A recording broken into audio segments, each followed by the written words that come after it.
And so after the first day getting there, Colin, my oldest brother, the one I said he was a genius, he really was. It was a good time to have the genius. And he says, look, you look down the gully, because there's a gully there, and it had a bunch of bottles that were there. And these are like soda bottles. And he says, you know, we could wash these bottles, because what had happened is that for probably 50 years that the store was there, people would buy sodas and then threw the bottles down the gully. So for years and years and years, there was an accumulation of bottles there, soda bottles, and so sort of like soda cans. And so Colin said, well, maybe what we can do is wash these bottles, okay, and then redeem them at the store.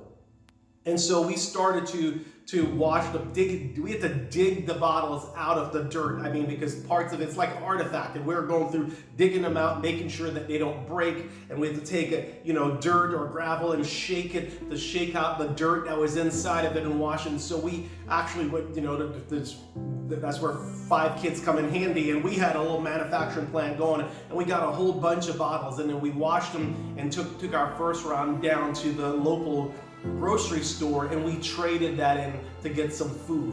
And so that's how it all began, how we figured out how to get certain items for food. And by the way, the one thing that was interesting about Rock Hall is that because farming was the issue, the sort of means primarily at the time, the old timers had planted a whole bunch of vegetables and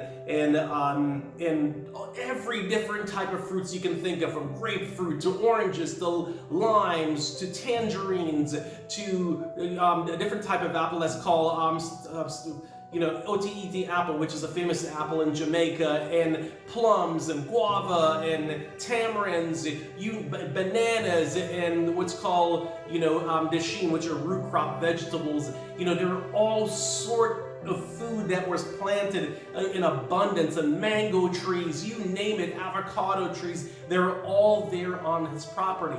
And so what we didn't have, and then we saw the chickens running around there, and so we decided, well, we have to figure out where the chickens are laying their eggs. And so eventually we started to figure out where some of the chickens were laying their eggs, and so we get eggs that way. But actually getting on a regular basis, what we began doing more consistently is that we would actually wash the bottles and take them down to the stores and trade them in for either flour or mostly chicken. And it wasn't just chicken breast, it was chicken back, because in Jamaica, that's what you bought at the time. So you get a half a pound of chicken back, for example, and that would be good for one person. And you would basically go to the thing that we threw away in the United States. Here we are in Jamaica, picking through that, trying to make some food out of it.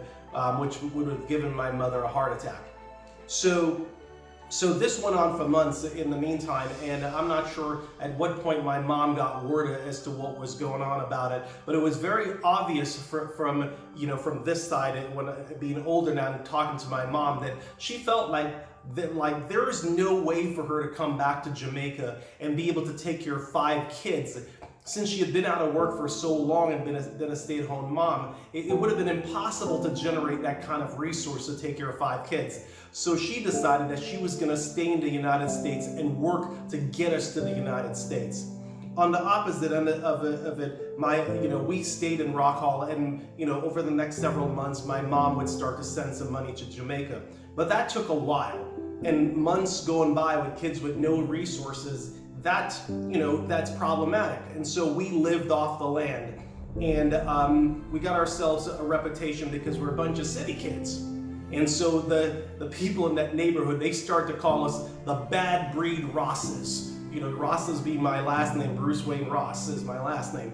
And the reason why is because we were influencing a lot of the young kids that was in that neighborhood in a way where there was a lot of superstition, and we were able to debunk that and say, that's nonsense, and the parents did not like that because they used that superstition as a form of control to keep their kids in line.